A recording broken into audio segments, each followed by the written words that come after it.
ই passport সুবিধা না থাকায় বিপাকে পর্তুগাল প্রবাসী বাংলাদেশিরা।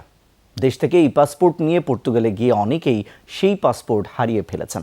এখন দেশটির বাংলাদেশ দূতাবাসে আবেদন করেও নতুন পাসপোর্ট পাচ্ছেন না তারা।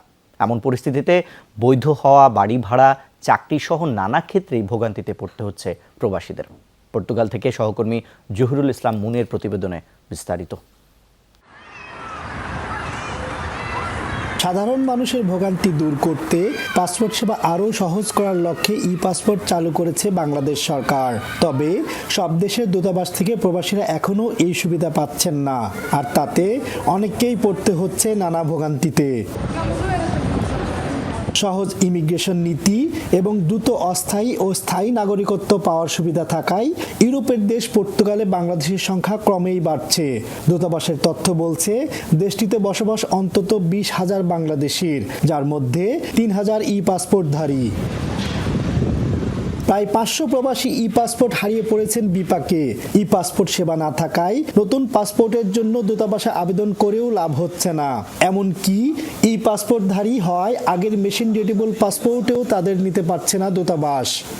বাংলাদেশ লিসবন এম্বাসি কর্তৃপক্ষ আমাকে বলেছে যে ই পাসপোর্টের মেশিনারিজ এখনো তাদের কাছে বাংলাদেশ গভর্নমেন্ট তুলে দেয়নি। একটা মানুষ যখন 2 বছর ধরে অপেক্ষা করে ফিঙ্গার দেওয়ার জন্য, তো নির্দিষ্ট সময় পর যখন মেইল আসে এবং সেই সময়টাতে যদি তাদের হাতে পাসপোর্টই না থাকে, তখন কিন্তু তাদের ফিঙ্গার দেওয়াটা অনিশ্চিত হয়ে যাচ্ছে। আমাদের একটা পাসপোর্ট আমরা পাইতেছি না, তো এটা খুব আসলে কষ্টকর। আর আমরা কতটা কষ্টের মধ্যে আছি আসলে এটা আপনাকে বলে বোঝাইতে পারবো না।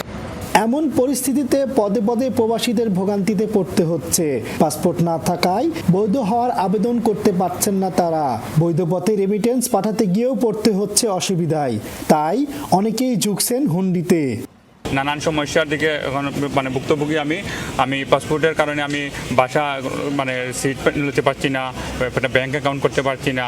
পাসপোর্ট না থাকায় আসলে সমস্যা হচ্ছে যে আমি পর্তুগালে কোনো ভালো একটা কাজ করতে পারতেছি না। বাধ্য হয়ে মানুষ আপনার হুন্ডির পথটা বেছে নিচ্ছে। তাছাড়া অন্যান্য সুযোগ সুবিধা, যেমন আপনার সরকারি সুযোগ সুবিধা, সরকারি যেগুলো প্রয়োজন হয় এই দেশে চলার জন্য, কোনো কিছুই আমরা করতে পারতেছি না। অবশ্য দূতাবাস বলছে দ্রুত এ সমস্যা সমাধানে কাজ করছে সরকার। Zahurul Islam moon, Jamuna news, Portugal.